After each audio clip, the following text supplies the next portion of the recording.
Hi everybody, and welcome back to our SawDustU videos. I wanted to do a quick Q&A here regarding the sliding table that we discussed in the previous videos. I had a couple of questions I received about the fence and the sliding table, so I thought I'd go ahead and answer those in this little video, and then we'll move on in the next videos to the fence if you're interested in building that.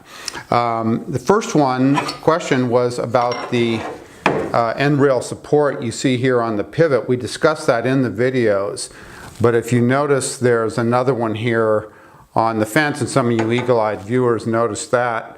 It's really very simple. It basically allows me to flip the fence around so that I can have the 3-inch face as a working surface. Like if I have a piece of crown molding with dentition on it that I want to be very careful how I control through the saw blade. But 99% of the time I just have it with the 2-inch face as the work face, and then the 3-inch face rests on the sled itself.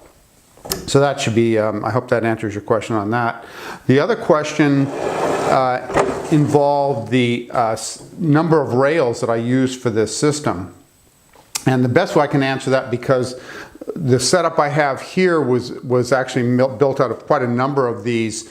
As I told you, I built a saw track and a panel saw and some other things so that I configured them in various components that you probably won't do in your shop. And I also have these listed on the website, SawDustU.com. But for example, on the sliding table itself, basically what we have is two 1,500 millimeter rails. Now those come in a set with 2 rails and 2 guide blocks on each rail.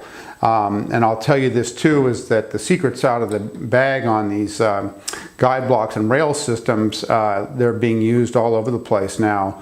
The downside of that is that some of the manufacturers out there are a little spotty, and in fact I had to return 2 of them, which was kind of a pain. But I think I finally found for my couple of fences and sliding tables that I built for my 2 saws, I found a good manufacturer, seems to have very consistent quality, and those are the ones that I have listed as in the source materials on the website, and also at the links at the end of the videos here down below.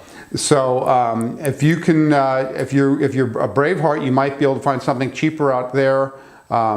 You'll have to do so at your own risk. The nice thing about this, of course, is the rails are these beautiful chrome hardened steel. They don't get chewed up with the hardened bearings as they go back and forth during daily use.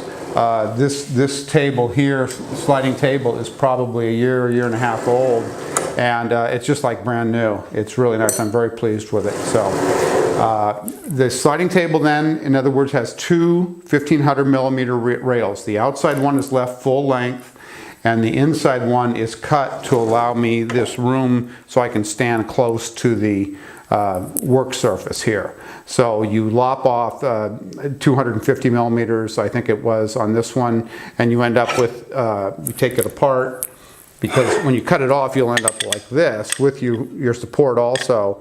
And I just cut my extra scrap down to this size, which I used for my pivot, and that works very nicely. So a pair of 1,500 millimeter rails for the sliding table, and then you can cut them to configure as necessary. And if you decide you need a little extra length, either in front of the saw or behind the saw, as we talked about in the videos, it's very easy to seam these. You don't have to weld them or use special metallurgy skills.